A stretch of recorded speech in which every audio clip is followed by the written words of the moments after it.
From UFOs to psychic powers and government conspiracies, history is riddled with unexplained events. You can turn back now or learn the stuff they don't want you to know. A production of iHeartRadio.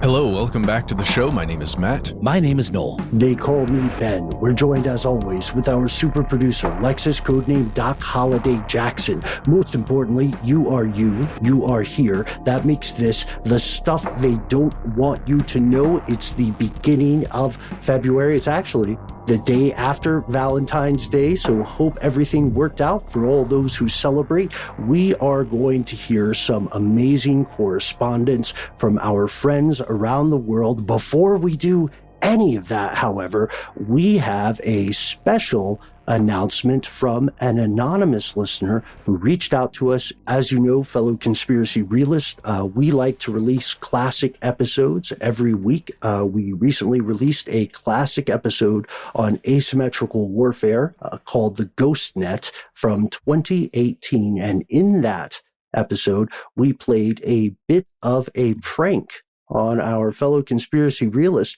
We had not heard anything about this prank for years and years and years until quite recently. As a matter of fact, last night before we recorded this episode, we how much context should we give here, guys? I don't know, man. I think you pretty much set the tone, but it was more like the wee hours of the morning. It was like, what, 3:45 a.m. Standard Time, Eastern Standard Time? Came through on my phone at like 1 something.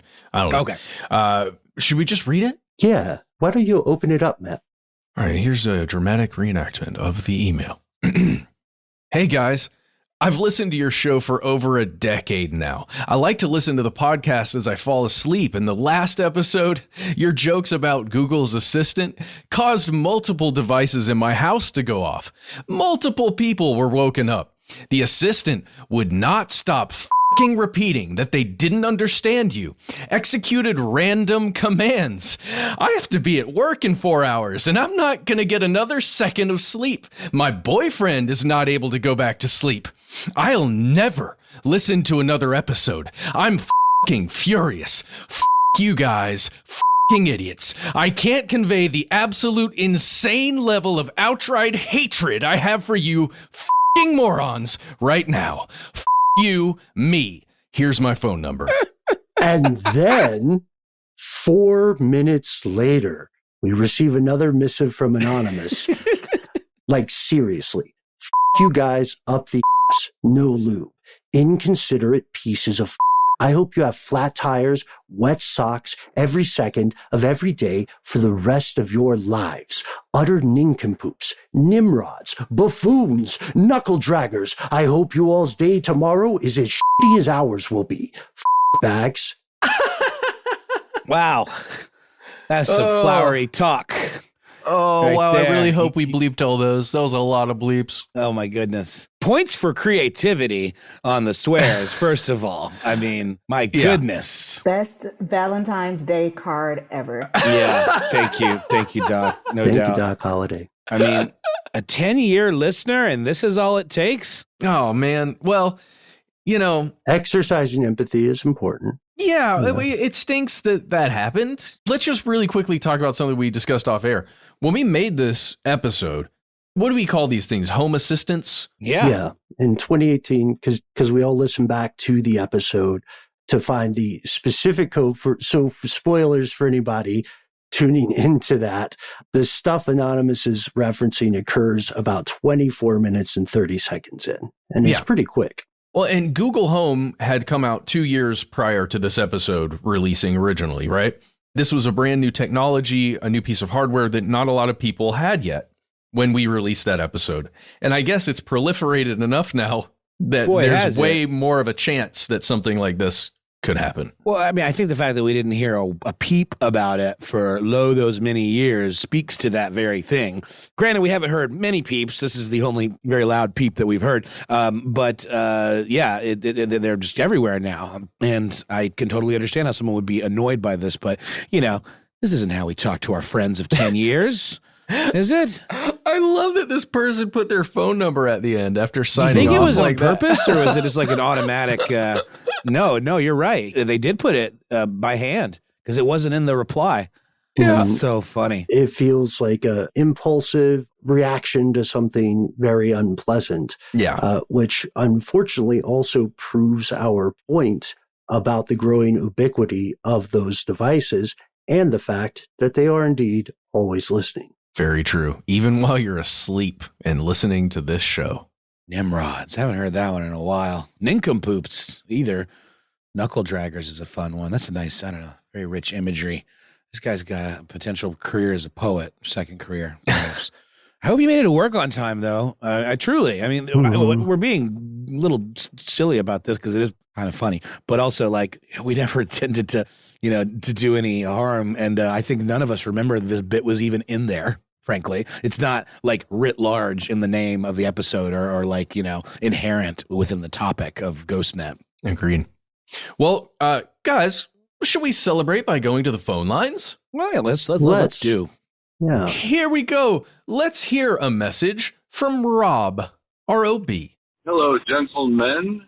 You can call me Rob. I'm from Central Illinois on my way to work. Just heard something about Operation Overmatch. This was put forth by Mad Dog Maddow. And I think that you guys would be really interested in finding out more about this. I am intrigued. It has to do with next generation weaponry being greenlit with billions and billions of extra dollars added to our budget to make basically a bunch of ray guns and stuff to fight the wars of tomorrow.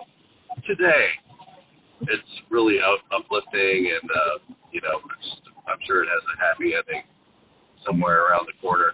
Wanted to fill you guys in and wish you the best.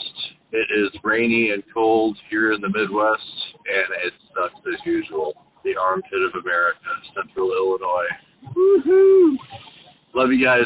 Thanks for all you do. Keep on keeping on. Good day. Good day. And good day to you, sir. Oh, most certainly. Hope you're having a good day in the place that you live that you seem to dislike so much. No, he put a woohoo in there. Yeah, there was a woohoo. I heard it. All right. So, guys, Operation Overmatch, brought to us by Mad Dog Maddow. Is that a gamer tag that I'm not aware of, or is he referring to Rachel Maddow?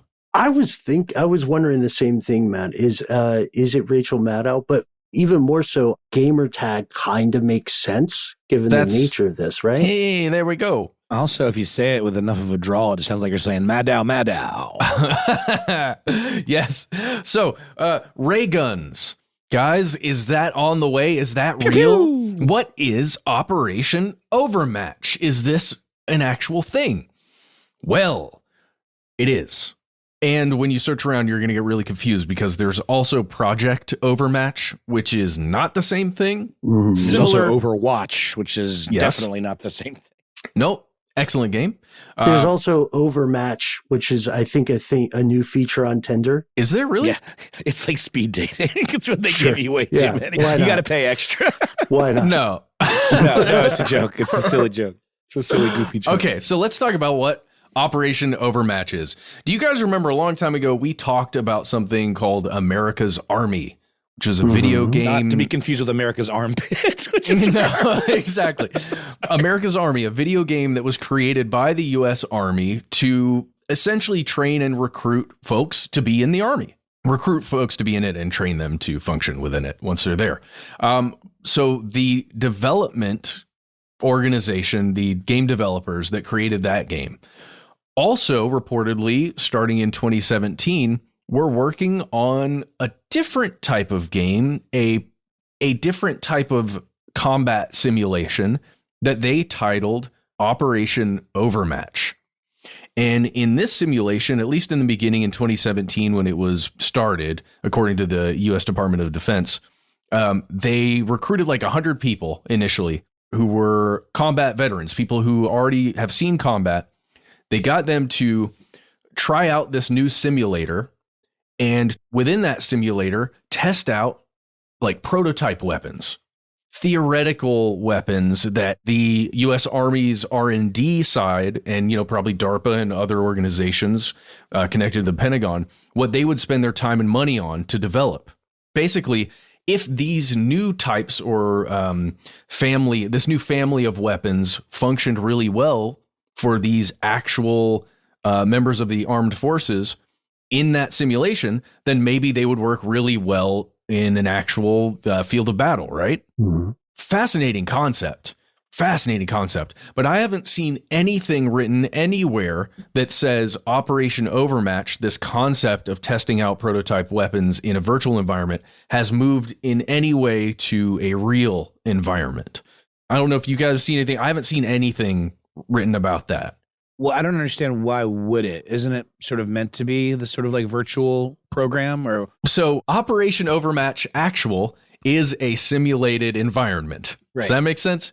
Yeah. What the way that Rob was speaking about it made it seem as though it's actually testing things like ray guns and future weapons, prototypes. So the question here, I think, is, has it moved since 2017 when the project was beginning from the virtual environment to the real environment? Or is it a thing where the game player's rating or experience with this just enables the real world version of the project to be greenlit under a different name, so that's like no longer attached to Operation Overmatch? Oh, yeah. You guys remember that Robin Williams movie, Toys, from the 90s? Oh, Lord, yes. Well, there's a whole thing where the company wouldn't make war toys, and then like the creator of the company dies and his brother comes in to run it, and he's this like war hawkish general, and they make all these crazy war things, and there's part of the movie where there's kids playing video games and they're actually like controlling real war machines, like perhaps that's something like this is pivoting to maybe being remote controllable, video game operation of drones or so. I don't know. Or shout out Ender's Game.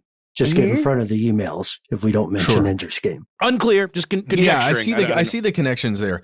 The what do they call it? They've got a really great name for it. They talk about it here. Early synthetic prototyping. Early synthetic prototyping. So again, like it's what the name says, right?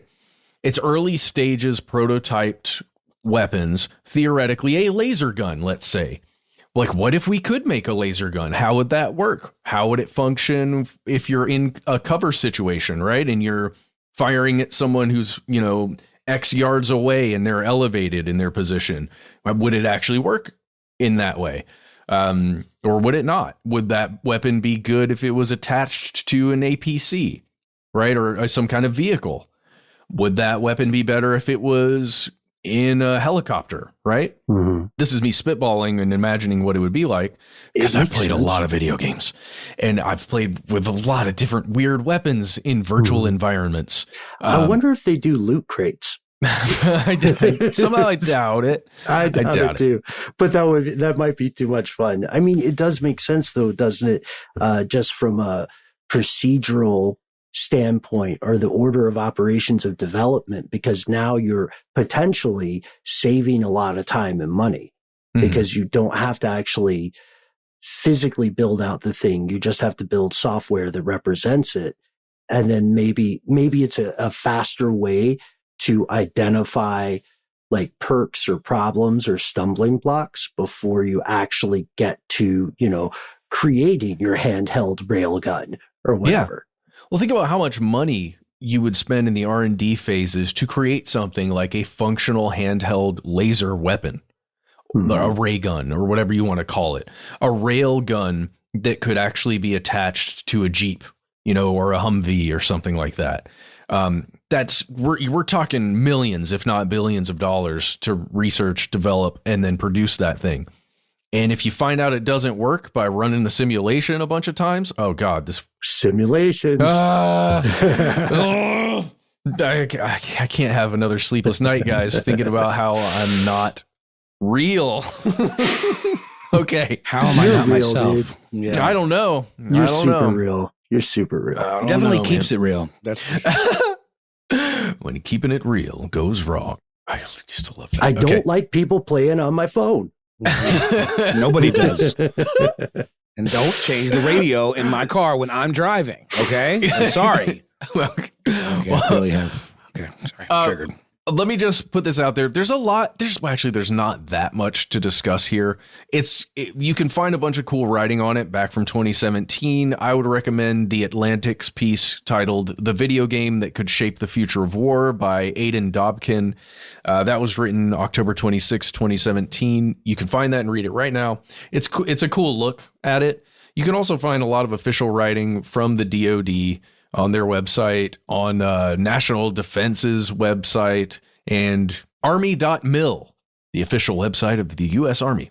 Very, very cool stuff. You can learn more about the developers as well. It's called the Army Game Studio, and I'm going to read you guys really quickly how they describe it on army.mil. The Army Game Studio, located at the U.S. Army Combat Capabilities Development Command Aviation and Missile Center's Software Simulation Systems Engineering and Integration Directorate. Take a breath. Good gravy. I can see you turning blue. Oh, boy. It's best known for creating America's Army, the official video game of the U.S. Army. Do you guys remember when I sent you that text when I was at like TJ Maxx and they had these like Army like branded toys, like there were tanks and aircraft carriers and it was like official U.S. Army merch? I wonder if that's part of this like similar kind of program. It's just very unusual. Well, this one is specifically for like training purposes. This one, so America's Army is for training recruitment kind of thing. This one is specifically for prototyping with mostly active soldiers, right? People who have actually, they know what it's like to take fire from an elevated position. So when they're in the game, they're like, okay, these are the tactics I would use, the guys that I'm with, and how we would position ourselves. And then with these new weapons, what can we do? Right. Mm-hmm. The other thing to look up, if you have some time, is Project Overmatch. This one has to do with the Navy.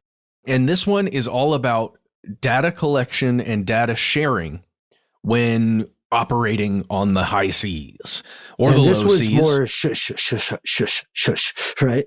It's a little more shush. You can find a great article in Popular Mechanics that was written last year in April titled "Everything We Know About Project Overmatch, the Navy's Secret Maritime Program." I would highly recommend you check it out. This is what the article says, quote, "The project is part of the Pentagon's multi-billion-dollar Joint All-Domain Command and Control effort, which is intended to establish seamless communication and give warships better awareness of adversaries at sea." Cool. Basically, they want to have a better understanding of where the other ships and submarines are, right? And planes, and probably spacecraft, because space is now one of the domains that is included in that all-domain, title?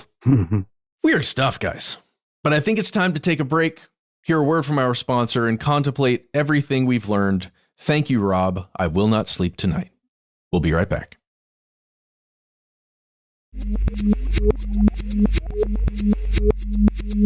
And we've returned with another piece of listener mail. This one with zero swears. Zero swears in this one. From Scurvy Earl, which is a really great nickname. And I know we say all the nicknames are great, but they really are. Most of them are truly creative. So we'll jump right in. Hey, boys, Scurvy Earl here. I have some thoughts about the U.S. healthcare system I wanted to share. Have you ever noticed how doctors really only treat symptoms and never the root cause? Well, yes, Scurvy Earl, I do believe we have. I'll give you an example. Say you go to your primary care physician because you've been dealing with a bad bout of depression. The doctor is going to probably ask you a few vague questions, then go right into prescribing some meds.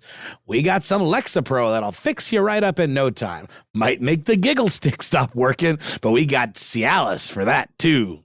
Or say you've been feeling super low energy and find out your thyroid isn't functioning properly. This is actually very close to home for me, Scurvy Earl, because I've been through this exact situation and I am, in fact, taking said meds for the rest of my life. Bad news, you got hypothyroidism. Not sure why, but there's some thyroid compounds you'll have to take for the rest of your life. But your thyroid will be purring like a kitten in no time.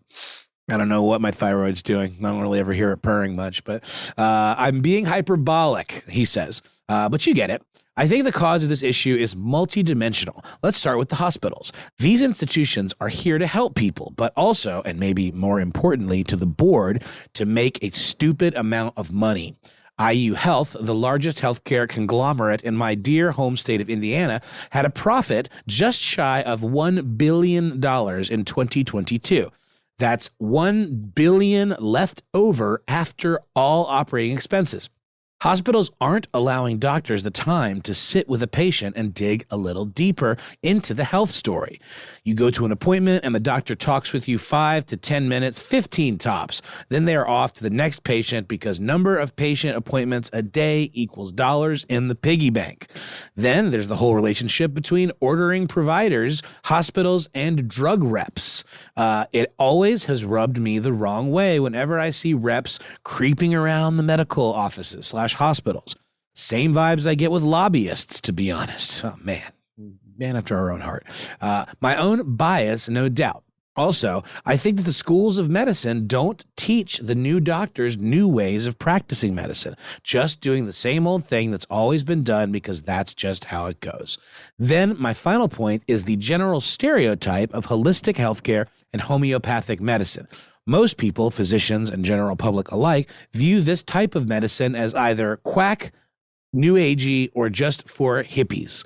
Because of these stereotypes, there doesn't seem to ever be funding to do some high-level research into some of the medical claims that homeopathic practitioners believe in. In my opinion, seems like a bit of a conspiracy between healthcare and pharmaceutical companies to keep the population medicated instead of cured. Why cure someone when you could have a lifelong consumer of your products? Anyway, big fan of the show. Keep up the great work, guys. Midwest sends its best. Scurvy Earl. Oh, man. Bang, bang, bang, bang, bang. This is stuff we've talked about over the years. And you know, we certainly have done episodes on Big Pharma, the cozy relationship between pharmaceutical reps and the healthcare system, the idea, like, do cures exist that they're keeping from us? Maybe that's like a bit, you know, on the extreme end of the spectrum, but I don't know. I just think all of our eyes are lighting up with one after the other of these points that Scurvy Earl here is making. Yeah, it's weird because in a lot of other countries, that $1 billion profit that Scurvy Earl, and we do hope you get that scurvy taken care of at some point, Earl, that profit would not exist, right? You would have operating expenses that would be paid in tax dollars. Generally, that's how it would function. Correct me if I'm wrong there, anybody out there listening, but I think that's how it works most the world over. You pay in collectively and you get health care. And we pay plenty, let me tell you, in terms of taxes here in this country. And we're always, you know, railing on like, what exactly are we getting? We don't know where it goes in terms of what government projects it's funding, you know, what military pursuits, what have you. And we certainly do not feel that it goes to providing quality of life, you know, guarantees for our loved ones, you know, and our families. And the response is, well, do you want ray guns or do you want to take care of that problem you're having with your thyroid? You know, I'm just joking. That's like, it's an awful. That's what it is. Preaching to the choir. Yeah, there's Scurvy Earl. You're absolutely correct. This is something that we have clocked for years, and it's something that global experts largely agree on. You know, we can't blame anybody who perhaps is a little bit too credulous about some hyperbolic cure, because the reality is, from a budgetary standpoint, it makes sense that a large for-profit entity would rather have someone subscribe to a service than buy a one-time cure. You know, make your quality of life something like a monthly Netflix bill.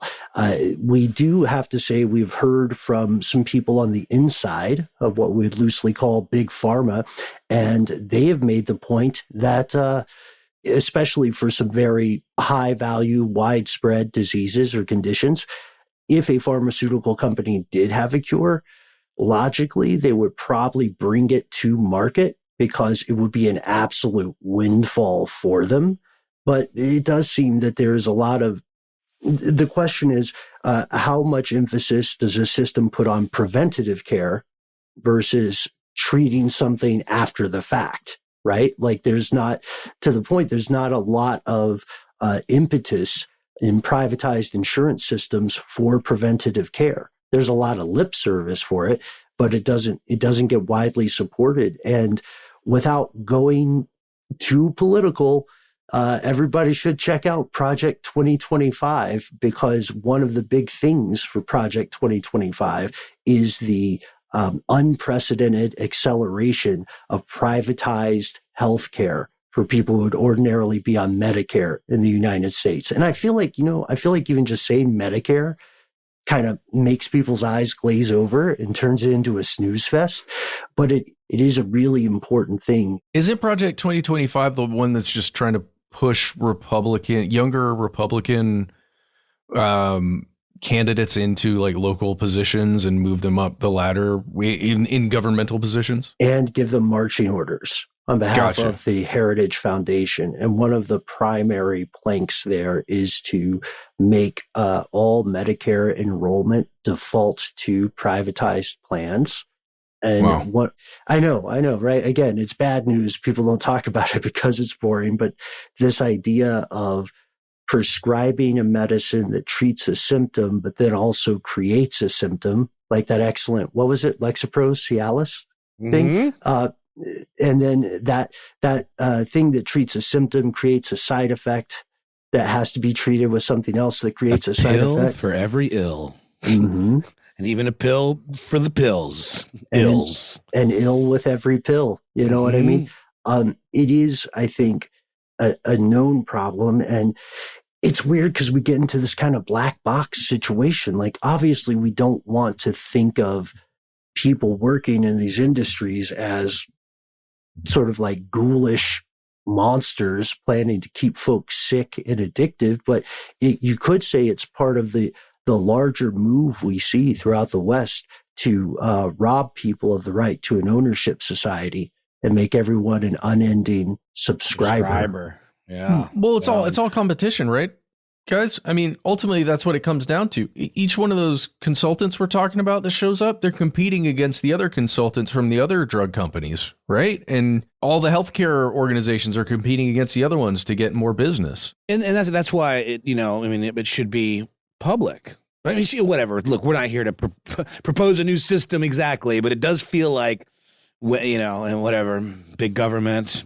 being what it is, can be its own problem. But it does feel like when you have that marketplace mentality, what you're talking about, Matt, the competition, the rivalries, all of that stuff, and the very accurately depicted in the email lobbying-esque kind of pharma reps. It's not in the best interest of the consumer. But then people that are proponents of the system say, no, this is exactly what makes it in the best interest of the consumer. Because this competition yields better quality stuff. But I just don't buy that, man. I just don't. But to Ben's point, each individual person, as you're saying, we're not maligning anybody individually. Each individual person is just competing in their own lane, right? So they're not doing anything wrong, especially in their own eyes. They're doing the thing they're supposed to do, and they're doing it as best they can. So are the Nazis. I'm being a jerk, but I'm just saying, following orders. You're part of the system. Look, I'm not saying healthcare providers are like Nazis. I'm just saying it's like it's a slippery slope. If you're saying I was just doing what I was told, but it's impossible to be a part of the system if you don't play by those rules. So I don't know. I read this old Turkish proverb recently that I had never encountered before, and it said, the forest is dwindling because the trees keep getting chopped down and they keep voting for the axe because the axe has a wooden handle and they think it's one of them. Oh, wow. Yeah. That's good. Yeah. Jeez. Didn't write it. No. It's good pull. It is true, though, that when we're talking about these systemic problems, we're talking about things that don't necessarily have an easy instant fix. And that's what people want. We want an easy instant fix. And we have to look at the stakes that people look. Every time I hear a politician of any stripe touting the benefits of things that seem clearly against the interest of the public, one of my first questions is, who's funding them, right? Who paid for that campaign? What fundraisers are they going to? And quite often, we have to admit, in the U.S., privatized healthcare has a lot of pull. They invest a lot of the money they take from the premiums and the various like employer dependent deals. They take a lot of that profit and they put it right back into DC. And they have had excellent results with that. Problem is, those excellent results for those companies do not seem to translate into excellent results for the American public using those healthcare plans. Also, when we see the results of things like what happened with Purdue Pharma, and we know that how hard they were pushing and how hard those reps were pushing and how susceptible the healthcare system and the providers were to being pushed in that way, that makes us extra suspicious of this kind of stuff continuing. I don't know. That's it. I yield my time. Get them booster shots, boys. Get one my coffee. Get one every quarter. Hey, you can subscribe for Booster Plus. Booster Max. It is weird because we do, in the United States, we really do have this like leveled system for healthcare. It depends on what you can afford initially, right? And then what can you afford over time? And then you have to decide now, what can I afford? What do I think I can afford? How healthy do I think I'm going to be in the next year? How healthy is my family going to be? It should be okay. I think I can exist on this level this year. But you're literally gambling, and then something comes up, and then you're trapped in debt for the rest of your life. But not only are you trapped, all of the people that come after you in your family line are trapped in that medical debt because it don't go away unless you do a really cool thing. Like, did you hear about New York's awesome move they made? There's a nonprofit that was working with the city of New York, and they erased the medical debt of tens of thousands of people. It was incredible. I'm wondering, I've been counseled by when my mother passed away by some folks who were smarter than me, saying that they couldn't come after me for her medical debt because of the way we dealt with her estate and whatever. Again, this is above my pay grade, but I hope I don't need to rethink that, because she definitely passed away with, some medical debt. You shouldn't be culpable for that. No, but it depends. That's the scary thing, I think. It depends. What state are you in? How good of an estate planner / whoever is dealing with finances at the end of someone's life? How much information was collected and how much was preemptively set aside, right, for when that occurs? If you're caught unawares in a situation like that, especially if someone gets very sick, right, and then is very sick and needs to be hospitalized for a long time, it can be a horrible situation for an entire family.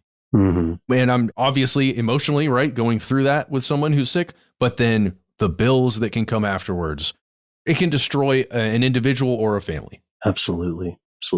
Am I supposed to reach out to my mom's debtors? Aren't no. They be reaching out to I'm me? overstating. I'm overstating on purpose as like a hyperbolic. You got me really in my head about this. No. Because depending on the situation, they can pull that. And then if you don't have a good attorney or somebody who's on your side that is really good with money, then you can get raked, basically. What they try to do is they use intimidation. They negotiate down to say, well, if you just give us this, we'll leave you alone. Yep, exactly. I mean, it's and bullying often that tactics. debt has already been sold to a third party. So they're on commission, they're sleaze bags. It's so gross. Yeah, it's so you don't have gross, to you do guys. anything. It's like mafioso tactics. It's bad. You're safe, man.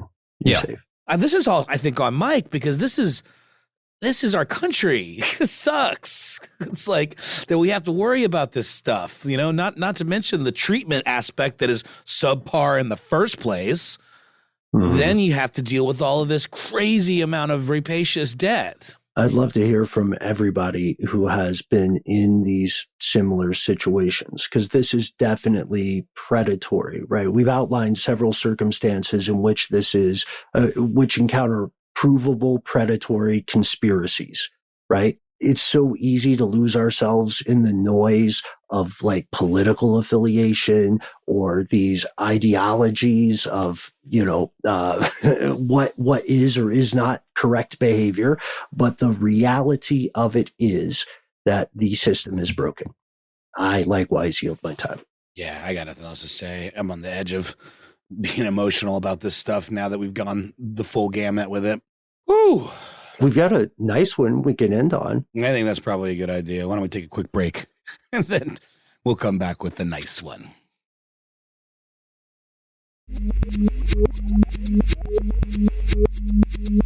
And we have returned. First, we're going to hear from JBB 1351. Just a quick note, excellent response to our conversation about the cozy relationship cartels have with U.S. hardware. Don't worry, guys. This is not the nice one yet. This is just an important announcement. Our pal JBB, who is the creator of a podcast called Federal Bites, noticed something that I realized we didn't point out. The ATF's Operation Fast and Furious, also known as the gun walking scandal. We had talked about this in previous episodes, but we didn't mention the conspiracy that JBB points out, which is even today, there are long-running questions over whether the DEA and the Sonora drug cartel made a secret conspiratorial deal to run hardware. Because one of our biggest questions, of course, was, yes, it is technically possible to have a huge network of people, right, going through gray market, buying heavy, inconvenient to purchase hardware, knowing there's a certain rate of attrition, and counting on, a certain percentage of those folks to get away and move the hardware. But that's so many moving parts. It just seems somewhat implausible, right? It would be more likely there'd be a direct conduit, right? I mean, that would be the easier way to do it. If we asked ChatGPT would tell us to make friends with the DEA, right? Hit the red button. Who cares? Right. Escalate in an unpredictable way. Never let them see you coming. So we just wanted to say shout out to JBB on that. We have talked about Fast Furious in the past, but we definitely want to draw attention to that in the conversation whenever you're hearing this news, because it is a piece that needs to be there. So thank you, JBB. Here's the fun one, a bit of a conversation. Dear Ben, Noel, and Matt, hello, my name is Emma, and I'm a 23-year-old new nurse and recent college graduate. Congratulations, Emma. Nurses are some of the good guys, as we say. So thank you for helping save the world. Emma says, I'm a huge fan of the podcast. I'm extremely passionate about politics. I love learning. I have begun to try to spark my own change by writing to my congressfolk when I feel particularly moved on a subject such as the mental health field. While I wish I had a cool conspiracy to inform you all of, I come with questions. How did you all come to be as informed as you are? The more I listen, I realize how big the world truly is, and there's so many things I don't know. I aspire to make systemic change in the healthcare world someday using my own experiences as a nurse and hopefully someday as a doctor. Don't worry, Emma, you're going to get there. I am truly inspired by the research you do for your show and wish to continue on and expanding my own worldview, be those conspiracies or whatnot. I understand you all are busy and just appreciate you taking the time to read my email. Thank you so much for the wonderful content you provide. We'll call you Nurse Emma. So one thing, first off, thank you so much for the kind note. I'm pretty confident, at least in my reply here. How did you all come to be as informed as you are?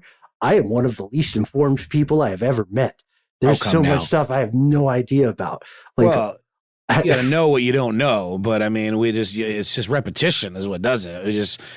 Has Emma heard the conversation we had where all three of us tried with middling success to understand how magnets work? Yeah. Wow. You're being self-deprecating, Ben, and I do appreciate it, but I would argue that you're much more informed than you give yourself credit for. Listen to this week's Strange News episode and hear me attempt to describe the Large Hadron Collider in particle physics. Good luck understanding any of that, because I don't understand it. But the cool thing, Emma, honestly, just to be serious about this, we have been tremendously lucky for over 10 years, for Ben and I, much longer than that. We have been tasked with learning things to then take that information and, I was going to say regurgitate it, speak what we have learned into a camera or microphone, right? That's been our job, to take in information and say it back, particularly in a way that is more easily understandable than very complicated, maybe jargon that would exist within a specific set of knowledge, right? We are professional novices. Exactly. I like that. It reminds me too of one of the things that always stayed with me is, the mark of great understanding of something, and many luminaries have said this, the mark of great understanding of something is to be able to explain it in an understandable way, in a simple, uncomplicated way. And so a lot of what we have done is, I think, most important thing we could say in any field of study, any industry, any personal interest, the main differentiator between the great learners and the dabblers is that you must be passionately, unendingly curious. Yes. You should be incredibly excited when you don't know something. And the world is both understandable and worth understanding. Stole that line from our pal, Connell Byrd. It's accurate. He's so slick with it. And the moment you think you know everything is the moment you're kind of no use to anybody, because you don't. It's not possible. And you're probably going to come off as insufferable. And you're shooting yourself in the foot by closing yourself off to new experiences and new perspectives, So I think we always talk about being self-aware. And again, like I was saying a minute ago, knowing what you know and knowing what you don't know and what you have left to learn, and just being a lifetime learner and just always being open to new perspectives and new experiences. And we're very lucky we get to do this. We're grateful. We're grateful to you for listening and for, first of all, speaking so kindly and highly about what we do. And it means the world to hear that. I thought this was a nice bookend given the beginning email. I'm getting emotional in a different way now, Ben. Yeah. We're just a bunch of curious little cat boys, and we're just out here batting away at the balls, that come at us. I'm like a dog with a ball. This is the fun horrible thing. Joker impression. That's great. This is the funniest thing too, Emma, or one of the most fun things I should say. When we hang out with our cohort, you can ask anybody, what's one weird, unusual fact you heard this week? And it'll be any number of things. And the four of us, Doc Holliday, Noel, Bat, and myself, we all come from pretty different backgrounds. And so we have different worldviews. We have different areas of expertise, and I think it's safe to say, I don't know how often it happens for you guys. I think it's safe to say we often lean on each other and say like, hey, what do you think about this? Or what is this thing? And we do that with everybody. I don't know if you can do that with everybody you meet. If you can, without falling into platitudes, if you can treat everyone you meet as a teacher, then you're going to find they have something to teach you. And then that is the best way to be informed, especially if you disagree with some of those people. Well, and the three of us each have our own kind of flavor that we bring to the conversation and our own particular little realms of curiosity. There's a lot of overlap, sure. But I mean, I think the reason that it's fun that we have all three of us on the show is that we're able to kind of have this holistic representation of maybe a lot of the questions that folks in the audience have, because we're asking the same questions you are, There you go. And I think it's appropriate to have us end on this email, Emma. I'm keeping my time here pretty short tonight, because you are a healthcare professional, right? And the pandemic has proved to us something that was obvious to healthcare professionals well before the rest of the world caught on, which is that it's often a thankless job, right? And unfortunately, the good guy jobs are often thankless jobs. So with that, I want you to know everybody working in the medical field in any capacity, we are grateful that you are here, and we know you have war stories, dudes. Tell us the stuff inside the medical industry that they don't want you to know. I got to tell you, one of the biggest hospitals in Atlanta, Georgia is Grady. Grady Hospital has a bit of a reputation. It's one of the top burn wards in the country. Shady Grady. Nobody calls it that. I think I maybe made that up. Maybe someone's called it. Also used to be home to one of the most surreal McDonald's that I've ever visited. And I've been to a lot of McDonald's, but Also, can we point out that it's weird that in the United States there are McDonald's in hospitals? That's a little weird. Just putting this that out. was like next to it, but it's like I was in line. But there are in the children's hospital. In fact, and there was a McDonald's for the longest. Maybe it's still there, but it's a little, So yeah, I was in line behind some people who probably should have still been in the hospital. So having these friends in Grady, I got to tell you, one thing you will find, Emma, as your continue to pursue the field of medicine, your sense of humor is going to change. I don't want to spoil it too much, but get ready. Your sense of humor is going to take a turn.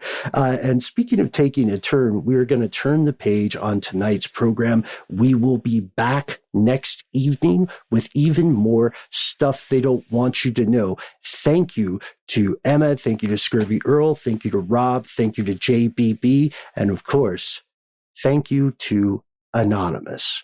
We hope that you join the show with us in the future. We try to be easy to find online. Correct, Mundo. You can find us at the handle Conspiracy Stuff on Facebook, X, FKA, Twitter, and YouTube, where there's tons of great video content coming at you every single week. You can find us at the handle Conspiracy Stuff Show, however, on Instagram and TikTok. We do a quick spin on the words of our initial emailer here in this episode. We cannot convey the absolute insane levels of outright love we have for you, you fantastic human. We hope you have full tires and dry socks every second of every day for the rest of your lives. Wow, that was really nice, man.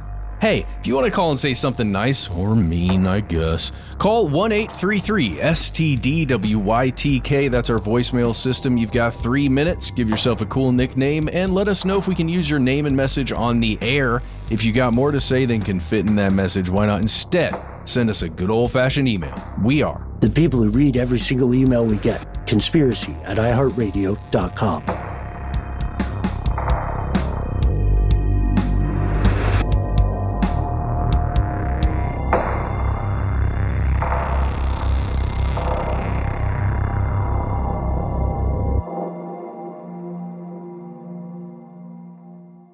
Stuff They Don't Want You to Know is a production of iHeartRadio. For more podcasts from iHeartRadio, visit the iHeartRadio app, Apple Podcasts, or wherever you listen to your favorite shows.